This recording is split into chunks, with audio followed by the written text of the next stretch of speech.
Hello, hello. It's a brand new week, so we're back at it again. So today we are on book 82 actually, excuse me, 82. So I'll have Chris tell you about his book. Yeah, let's get the obligatory, my face is shaven comments out of the way. So if you've been following along with this journey, it'll be weird if you look at all the Club Any YouTube videos and all of a sudden there's the beard gets longer and longer and longer, and then we're back to square one. So it is still the same It's person. like But, magic. yeah, it's like just like illusion. Yes, it's just uh, disappearing act. but yeah, so the book today though is book 82, and it is Grit, the power of passion and perseverance by Angela Duckworth. Have you guys read this one? No, I have not.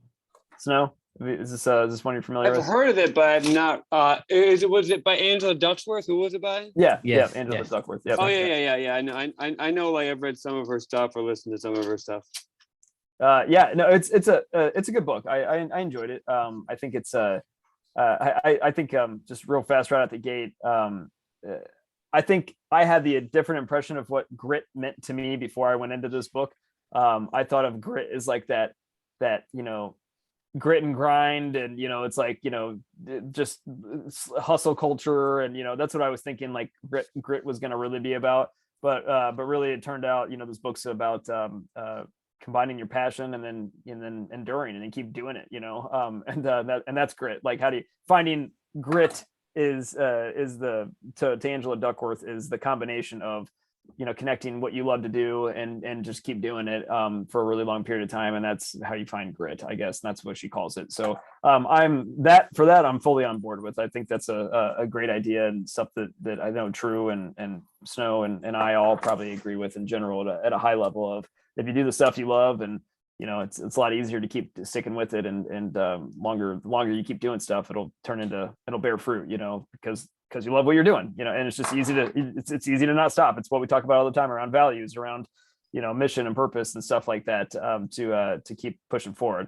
However, that said, the reflection for this particular book was, for me, at the very end of the book, she shared, the author Angela Duckworth shared a story about how her family applies grit in her own household, and she did something that they called the hard thing rule. And I really like this idea, so I wanted to share it with everyone, and how I apply the hard thing rule in my own life.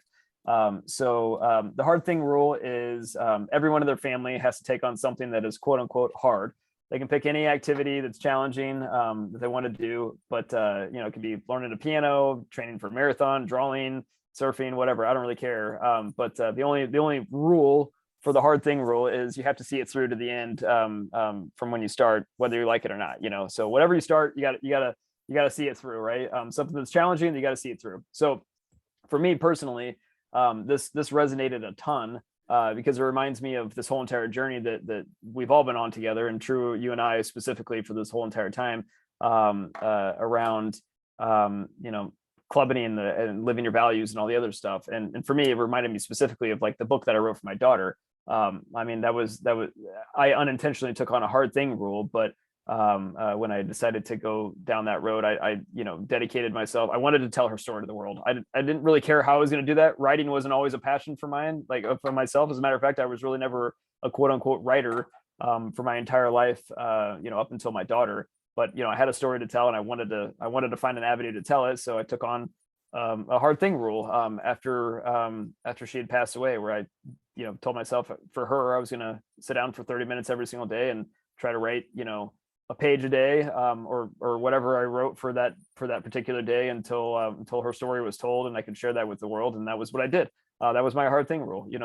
Fast forward about a year later, after I started writing, there was a 400-page completed book, and and it felt really good to be able to share her story with the world, and to do my part to keep living my own personal mission. And it was something that really inspired me to want to do a lot of other things on top of that. So to keep that whole entire trajectory going, I decided to do my monthly challenges. So that was what spurred on me to try something brand new every single month, where I found out if I looked at my values, and I looked what I cared about, and picked some random thing that I thought might align to it, and then I tested it out. And that's really the whole point of the hard thing rules. We don't know what we care about. We don't know what we're passionate about. We don't know what we're going to find, but it's like, just try some stuff and see what sticks. And eventually you just kind of know when if it really matters or if it doesn't, if you're passionate about it, right? Like, I don't think anybody ever starts, I like, as a writer, I didn't think that I would ever going to be a writer in my life, I guess, but I found my passion along the way, which led to me finding grit through, trying the hard thing rule, I guess, and just sticking through it. And if it sticks, it sticks, So long story short, this is this personal hard thing rule really resonates with myself. And something I try to do each and every month. Actually, my hard thing challenge this month is to do 20 minutes of cleaning this month, so I'm just trying to like go into like a closet or whatever and throw away stuff, and every single night, and letting go is really what I'm trying to do this month. Is in the spirit of balance. I'm trying to let it go and literally get stuff off my agenda, see if I like it. I don't know that I love it, because I don't know that I can make this a part of my life forever, but I'm enjoying this 30-day, trial so far, and we'll see how it goes, I guess, at the end of it. But if I really like it, I'll keep it. So that's how I embrace the hard thing rule, and how I like to think of it as a way to try out new activities that align to your values. And if you love it, then you find that passion, and then you find that perseverance because it aligns to your whole entire life. And then all of a sudden you got grit, So I'll pause there. I'd love to get your guys' thoughts around the question of what activities can you try out today to reflect your values that just might turn into a passion, and your thoughts on grit in general, or whatever else you want to share. So yeah, I'll kick it over to you guys. So what do you think, Snow? So to be honest, one thing I always try to do is I try to read 100 pages of a book. And then I try to reflect it back to like what you guys are reading, or, Chris, what you're reading, what you're talking about. And I think this is really interesting because this word grit really ties into what I was just reading about. And you guys have read this book before, the Molecule of More. Yeah. And they talk about how there's like the control circuit and the desire circuit of our brain, controlled by dopamine. And kind of the control circuit of our brain, which like, sure, hey, you have a desire. Let's say, all right, you are going to run a marathon. Well, then your control circuit, like it's like fueled by dopamine. It's like, all right, well, I'm going to start training. I'm going to set this regimen. I'm going to put it it's like how you actually do it. And, they've done studies that like actually, the amount of dopamine in a control circuit is actually more hereditary than like nature or something. And I don't know if that's true or not, but anyway, but I think it's really tied into the idea of grit, because it's like, yeah, it's persevering, it's logical, it's like having some end in mind, and how are you going to get there? And there's also like tools, even like motivational therapy tools that you can do to like, all right, we're talking about like envisioning yourself, or whether it's like the habits book, like tools or whatever to like actually stick to what you want to do. Because it's hard just to say like, oh yeah, I want that, and then get it. Like it takes time, it takes perseverance, and it does take grit. And I mean, Angela Duckworth, she's popular within the education realm, because they're really finding what makes people do well at college or do well in life is this idea of grit and this idea of perseverance. And one thing, Chris, I really admire about you is I think you really exemplify it. Like you talk about, doing your 30-day challenges or living your values. And I think it's just really kind of beautiful, actually, in a way. You've cultivated an awesome life for yourself. And or I don't want to say awesome life, but I mean, I just, saying my hats off to you, because you're really putting this stuff in effect and seeing the neat changes. And you are living like, I don't know if one of your values is curiosity or adventure or something, but it's like you're taking on these new things and like you're seeing how you change. And it for myself, I have this idea of grit or control. Dopamine is something I kind of struggle with. I had another binge eating episode 2 nights ago. Yeah, 2 nights ago. And where that control circuit just did not turn on, desire circuit. So those are my thoughts right now, or whatever. And maybe I'll kind of save to the next round to answer the following the last question there. So I want to hear from Triu though. Okay, so for me, first thing though, I mean, I think I still need to get a handle on what the meaning of this word I'm not sure why, but for whatever reason, I thought this word is to, like you, Chris, was mentioned before, in earlier, it's, you think of grit goes with grinding. Grit goes with going against the grain. Even the book is showing the arrow going against the grain. And so to me, it's doing the hard thing, like you do things you don't want to do. That's what I've sensed what the word grit means. Yeah, like eat the frog, right? I literally just finished that book, Yeah. Right. and I was writing about that exact thing this morning of like who wants to eat a damn frog? Like nobody wants to eat a frog. Like you don't find passion in eating raw frogs for morning. You know what I mean? Like so I'm with you. True. So what do you think? Like that's but that's not what Angela Duckworth is saying in this book. If that's the definition of the word grit, I mean, I'm not sure what Angela meant by grit, but if of what I think what grit means is, I disagree with the grit, because for me, if you have passion, there's no need to have grit. Well, passion is a part of grit. Like that's the thing. It's like it's passion and perseverance equals grit is what the book's about. But like I said, if you have passion, why would you need grit? Because passion to me is like an addiction. I would get it one way or another. It's like we're talking about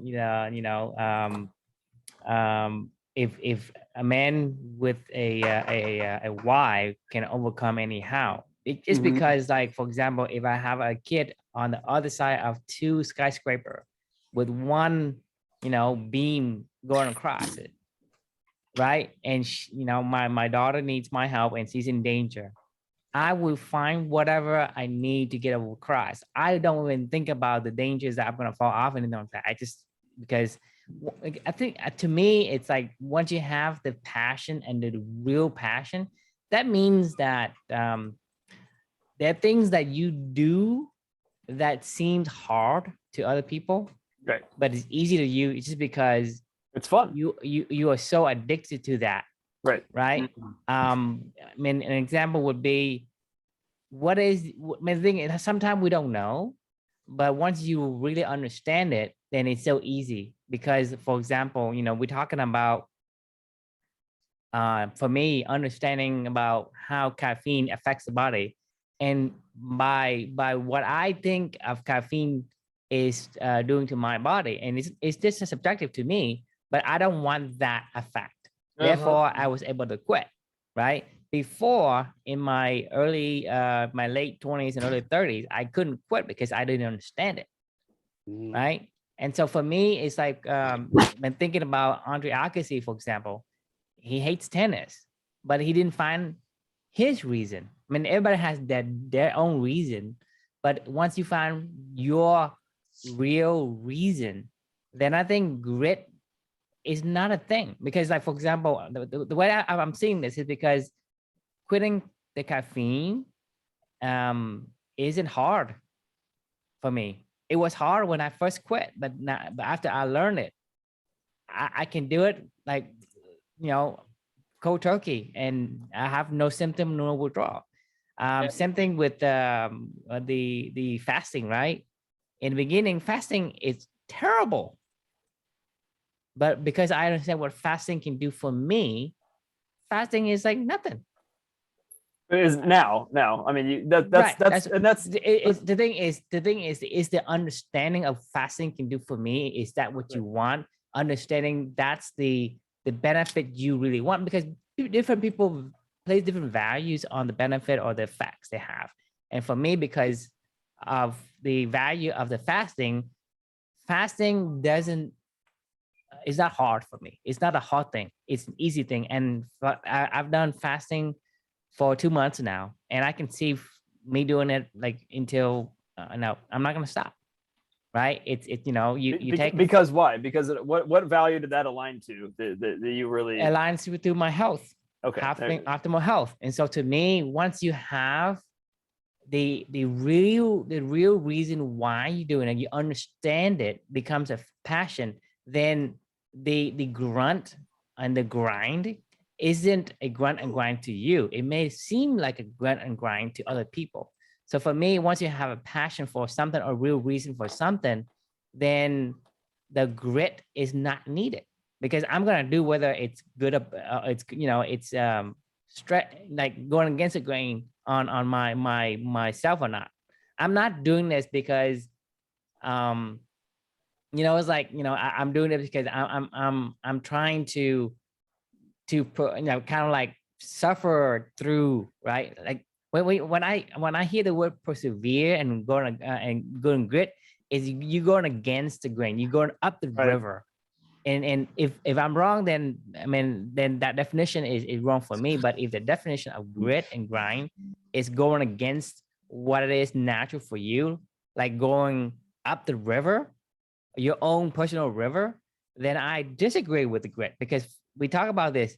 You need to change your environment so that your river is actually flowing down and you actually, gliding down the river with it and not going up against it. Yeah. Right. Yeah, I see. Yeah, true. Because I kind of agree with part of what you're saying here, because they talk about like how willpower can only get you so far. It's a pretty weak muscle, So really, like changing your environment or changing your frame and your network, or you're not your network, but like your subjective understanding of something. How you said like, yeah, quitting coffee was easy after you knew the now about it. Well, so if I think actually you're both exactly dead on right, and you're in 100% alignment with what I'm thinking as well.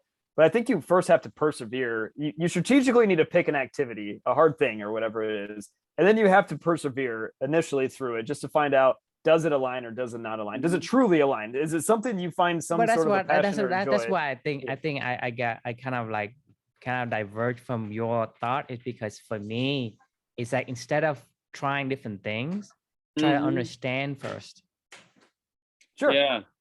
But Right. it's also fun just to try new stuff, because you never sometimes you never know what's going to come out of that. Like like the year of magical learning, the whole entire journey that we're on came out of one of those 30-day challenges where I was like, I don't know what I just made this thing up, and I was like, hey, I've been reading a lot and I want to share it, and I like to write, so I want to share my thoughts with it. And then all of a sudden, I found a passion around it, right? Like it's fun to, and now we're doing these things, right? Like, but I had to endure and persevere for the first 30, 60 days or whatever. And so I was like, shit, like now I wake up every single morning and I'm like, I can't wait to go write my stupid reflection, for the day or whatever. Like, now I just have a passion. Stupid. For it, right? Well, sorry, not, but I mean, somebody could look at that and go, yeah.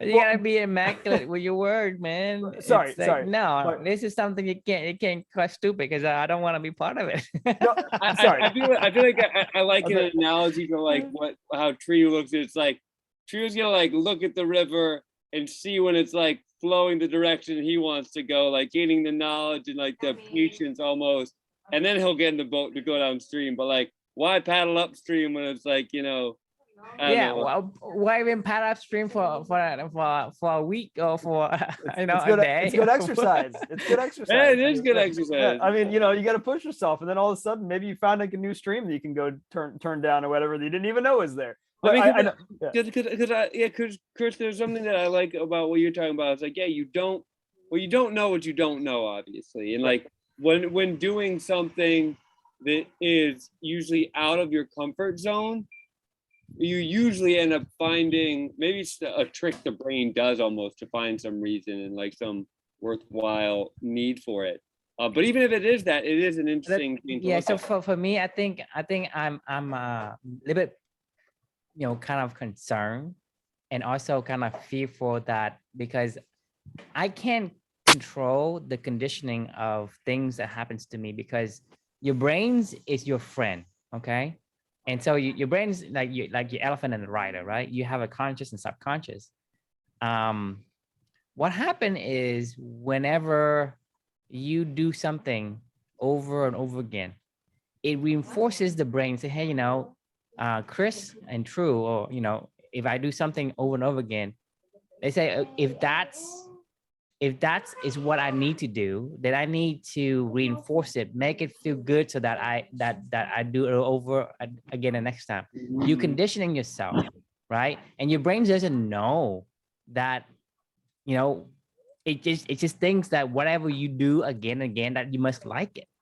And so it's going to adapt to the conditioning. So it drives your emotion. So you, like, the molecule of more, you have certain things that you keep doing it. we're talking about, you mentioned like earlier, Snow, about, your like the nurture versus nature, right?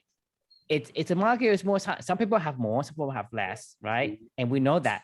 And to me, I think that's because a certain type of people inherit a certain conditioning. And so they said, oh, I'm very competitive. You look at a culture, for example, in America, it's very competitive, right? We all going to trying to achieve more, because that's the culture of the molecule of more, wanting to drive you to get the next phase, the next step, whatever, the next bigger house, the next bigger car, the next Tesla, the next mansion, the next vacations, or whatever. And to me, that's more prominent in the Western world than in Europe, in Europe country, in Asia or whatnot. Like, I mean, there's not. I'm not saying that all of these are typical. I'm just saying that depending on the culture, you're conditioned certain things. So for me, that trying to do something just for the habit of getting the habit done, you might be able to trick your brain into liking it. But what if one of your values was challenge yourself? Because then you're just like, my monthly challenge is, whether I like them or not, is still aligning to my values. So it's kind of like an inception. Within it. What I'm saying is, you are truly is truly challenge yourself, going to give you the I guess the illusion of liking something, but in reality it's not. Right? I agree. I mean, so to me, there is a degree of concern I have for doing things to create a habit without kind of go through the kind of thought experiment first and try and say, okay, do I understand this? This is have something that aligns with the core values, and then can I try it? Does it feels like it is giving me what I want, versus trying to do that and tricking my brain to kind of like accept and I reaffirm a lot of things I do to say, hey, you're doing this because you like it, Right. and so I don't know. I think it just comes down to, like, what Chris was talking about, just like, are you living by your values? So I mean, like, but so, that's I mean, the thing, like, is how do you know your values until you really know your value? it's an interesting question. Because the thing is, if because go back to what you told me before, like, without the atomic bomb you had, I would willing to bet you would still embrace the grit and the grind value up to now, because that's what you've been doing until something shook you and opened your eyes. Because if something didn't open your eyes, you were conditioned to wanting to grit and grind. Wouldn't you? Right. Would you agree with that, Chris? Oh yeah, for sure. Because I mean, you are a high hustle culture, achiever. You are a really right. high achiever before your atomic bomb happens. Right. And so that, to me, that's you were going up the river and you say, hey, this is what I'm pumped, right? But then you ignore the your episode of number of episode. I mean, it just you get a panic attack number of times. You just say, I don't know, maybe something else. It's not, you don't think of these values causing you to have that panic attacks. For sure. I mean, I think it's I think it's, well, I wrote it on here. I was like, the true key for finding grit is in my personal view, is to align your values to the activities you do, and the passion will eventually follow if it's meant to be, right? Then if it doesn't ever happen and you keep doing stuff over and over again, then maybe that's not a value, something you really value, But that's what I'm saying, though. that would be a deeper question, in a slightly different universe. Right. You would have still have been the grit and grind and the overachiever Chris today. But it was it was breaking me down, though. I mean, what's that? I said we don't know that, though. I guess, yeah, we don't It's a know, possibility. That's why I'm saying, hey, there is a possibility that you are grabbing the wrong values and don't even know it, and continue to grab, Sure. to carry that values throughout your life. And could be then the same until now. let's say you did it and you're 50 years old, and you say, well, this is not the right bag that I was carrying, right? I took the wrong bag, right? Well, Right. fuck, you're 50 years old. I mean, So, if it, so Trio, how do you condense it down? What are you trying to tell Chris? I'm saying is, we got to think a little bit. We got to do a little bit. Don't just jump in and do just because that could lead you to being, pick up the wrong bag. Right? this is You got to this is check the bag first and say, hey, this bag is mine. It has what I needed. Rather than say, I'm gonna be the first. I'm gonna speed. I'm gonna just grab the bag that I think that's mine, and then just grab it and run with it. And sometime later you look at the bag and say, hey, that's not my bag. It's not a sack that I'm trying to carry on my shoulders. The all of the effort that I've gone through life, and at the end of the journey, or close to the end of the journey, I found I was carrying the wrong sack of values. for sure. Actually, I'll say this. So like, this is why I love True as a co-founder and all this, and my kind of partner in crime every single day, because I have a natural tendency to want to just like jump into the pond and we'll figure it out. He's a little bit more like, let's pump the brakes here, and wait for the winds to change. Yeah. right. So no, but it always ends up, because I mean, I can't tell you how many. We're talking about watch the omens and all that. He said, no, I'm just gonna go to the desert. I'm just gonna go straight. I mean, I think I can make it, right? I'll figure it out. You have to look for the omens. Well, I think that you could look at that too. Like, I mean, success begets success. So I think, whether you start out with things small and then like you become more confident. But I think that Chris is like, takes on these things because he's been successful in other things. Well, I think and almost like, now like it's found a way to kind of like do whatever, so it's systematized these days, but at the end of the day though, but it's systematized and aligned where it wasn't before. Exactly. It wasn't aligned. Yeah, so and that just makes it kind of like easier to do, I guess, and like why you talk about, then the grit will just be a natural byproduct, because like, no, I'm writing for 20 minutes. That's just what I'm doing, and right. and gaining that muscle. So I mean, if you would add up all the amount of time that I put into this project, it's kind of mind blowing, honestly. I was doing this the other day. I spend on average, whether it be audiobooks or reading, somewhere about an hour and a half to 2 hours a day of learning. Right. This takes me about an hour-ish every morning to write, every single day to do this stuff. And then we have like a 30-minute discussion or whatever around this, at some point in time as well. So that's like what, almost 3 hours a day of my entire life, for the past, couple years of my life that I've been doing this stuff. That's a lot. Like, I mean, that takes a lot to persevere through it. And but it doesn't, it's easy because I don't have to think about it, because I like all these things. I like learning. I like writing. I like sharing these thoughts. I like having these conversations with you guys, because it's not eat the frog for me. It's eat the cake, right? It's like, this is fun. It's embracing my molecule more. Where do you want the frog? What's that? You have an acquired taste. Right. Exactly. Not of frogs. But Chris, what do you want to change about? Like, I mean, if you could make like, what's actually one, because sometimes it does seem like, yeah, maybe you just pick up things and run with them. Like, just like, hey, ooh, there's an interesting thing to chase. Like, what are you really trying to work on in your life?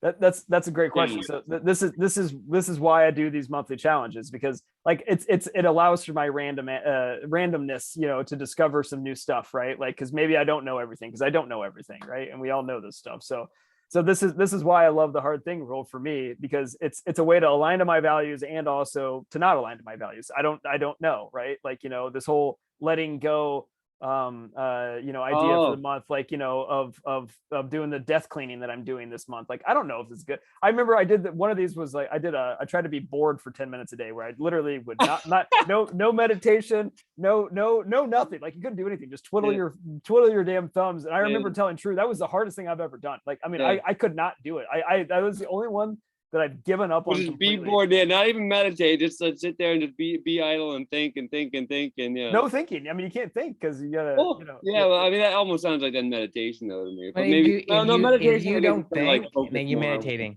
Right.